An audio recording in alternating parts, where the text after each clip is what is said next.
Remember, our progress is from the egoic view of painful contradiction to the humbly intuited, paradoxical truth of things.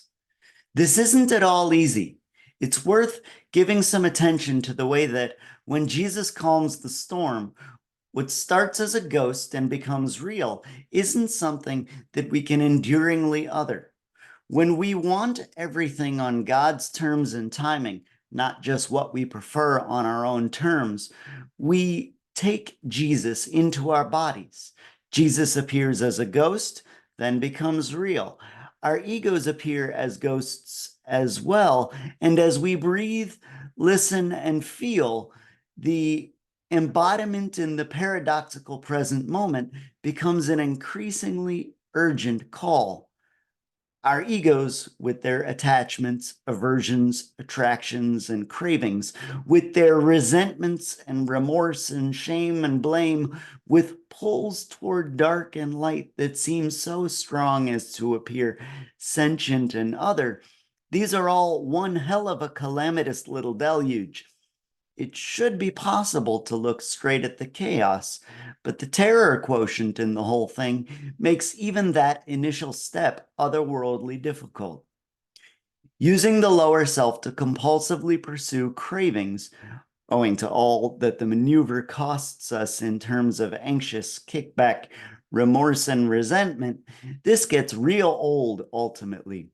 There's an anchor of sorts, and it's one of those places where the teacher differs from the Buddha. The word says they wanted to take Jesus into the boat, and immediately it reached the shore toward which it was going. Only highly realized beings naturally want everything.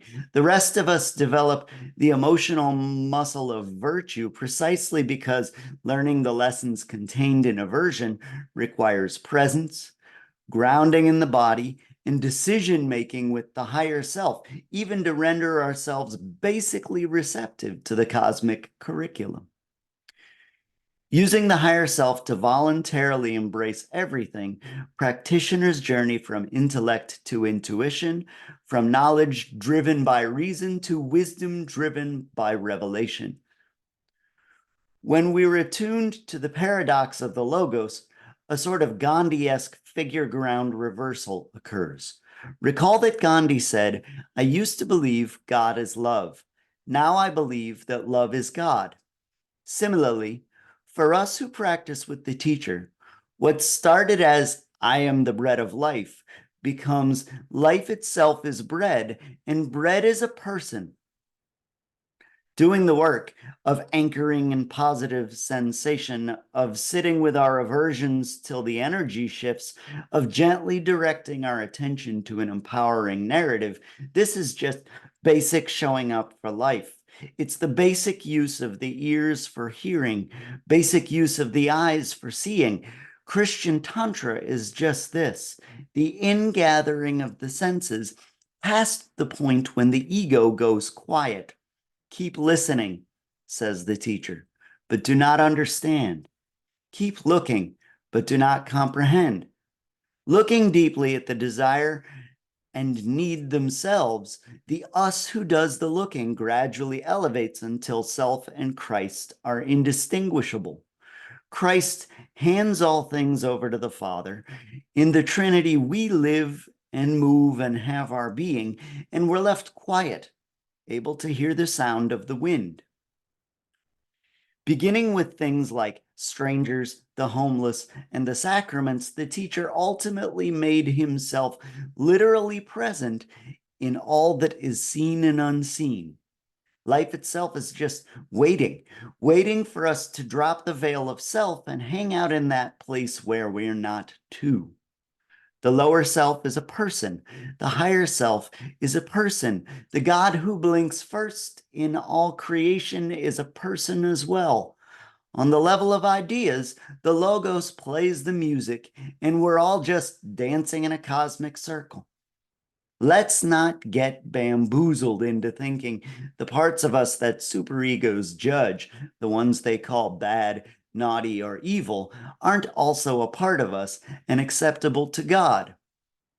To eschew naivete, there really are parts of life that are chaotic enough that sitting next to it and waiting for it to go quiet is a necessary thing. So maybe that work where we watch and wait without manipulating the tensions, gently insisting that life itself reveal in a manageable range of options the next best steps, maybe that's a real important thing. But all of that is us and still lives and moves in love. In so many ways, faced with any paradox at all, we're like Jesus listeners.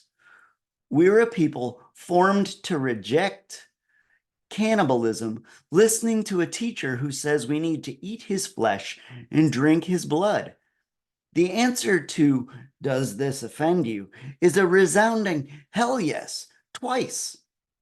Let's not form a positive idea of unity with Jesus in hopes of a divine shortcut. The Son of Man will ascend to where he was before, first in our mind's eye, then in our own living and dying. If that takes work to relax into, that's okay. Befriending our nervous system is a groovy work, and it transforms mourning and crying and pain into laughter. Let's not form a nihilistic idea of absence. In other words, thought about emptiness isn't emptiness. Thought about paradox isn't paradox. When you and I finally hear, we'll be there. We won't just all be together. We'll all have it together. And that'll include accepting what's broken. The you and the me that shows up will be different, but it's so safe to let that all happen. And for God's sakes, let's be compassionate on the part of us whose only offering is fear. The work is the work. The part of us wanting to add, whether we like it or not, warrants immense care. To whom can we go? Life alone is the word, and when you are alone in it, you'll first find Christ, and then others. And it'll include car crashes and fifth grade pizza parties financed by underpaid teachers and moments of real bliss whose only drawback is their impermanence.